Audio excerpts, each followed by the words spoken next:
It is the Christmas season now, and you are almost guaranteed at some point this year to hear the song that goes, "We Three Kings of Orient are."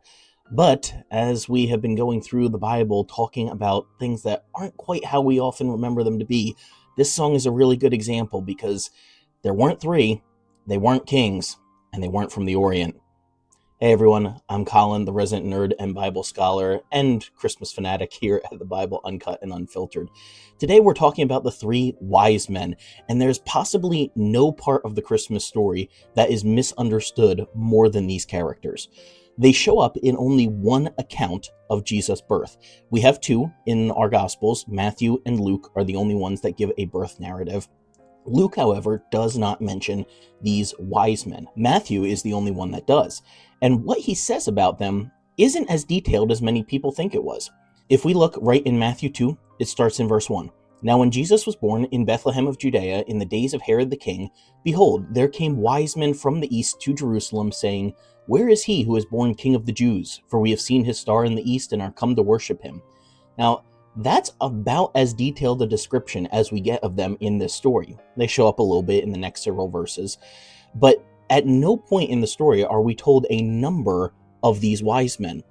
You can look from start to finish in the gospel. There is nothing that says there were three wise men to show up. What it does say, though, is that they brought gifts. And I think this is where we get the number from. Verse 11 reads that when they were come into the house, they saw the young child with Mary his mother, and fell down and worshipped him.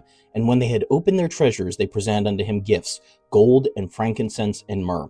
So we have three gifts listed specifically, though there may have been others. So I think it's just kind of become tradition from that each wise man brought one gift to Jesus. So there must have been three. But nothing in the text actually says three. That is just later tradition. We also don't have their names until several centuries after these Gospels were written, when tradition assigns them the names Melchior, Caspar, and Balthazar, or some variation of that. There's different versions depending on what tradition you're reading. And no, they are never said to be kings. In fact, the translation of wise men is a little misleading as well, because the Greek word used here is magus, or pluralized in this case, magoi, or we might anglicize it to be magi. And that doesn't really mean wise men. In fact, it's more the idea of an astrologer, someone who, particularly if we're looking at the etymology of the word, where it came from, it was likely a Persian loan word that described a particular type of Zoroastrian astrologer who was very skilled at determining astral patterns and then trying to apply those to current day situations. In fact, this word only shows up in the New Testament. In fact, the only other time this word is used in the New Testament outside of the birth narrative in Matthew is in Acts 13 to describe Elymas the sorcerer who fought with Paul on the island of Paphos.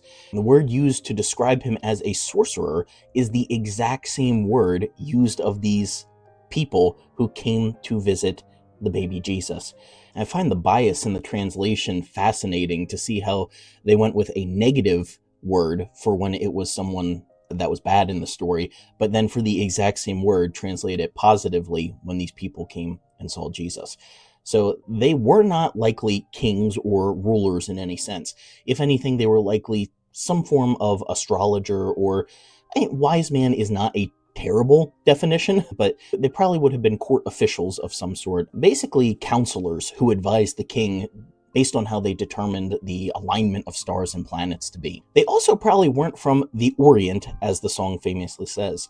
All the verse tells us is that they came from the east to Jerusalem. Well, that's a pretty broad area. That's literally just a direction. So it could be any number of things. Traditionally, they have been assumed to have come from the region of Persia, but later traditions also had each of them coming from a different region. So we don't know exactly for sure where they came from. I think based on the word used, I like the idea that they came from Persia.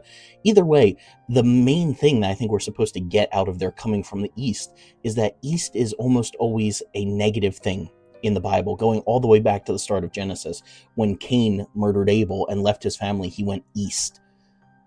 Even when Adam and Eve left the garden, they went east of it. When the Tower of Babylon was built, it was in the east. And so much of this prejudice against the East in the Bible is because of Babylon's location east of Israel, and they became the captors of Israel later on in the story. So to have someone come from the East and recognize this newborn baby as the Jewish Messiah is very significant, suggesting that Gentiles are being welcomed back in, just as the Jews came back into the land. Now, rather than seeing God's people move away from their land and away from him, presumably, into the East, we see people from the East coming to them. And the other key piece of this puzzle that we tend to miss in the story is actually the significance of the gifts that they brought. And we'll talk more about that in part 2 next week.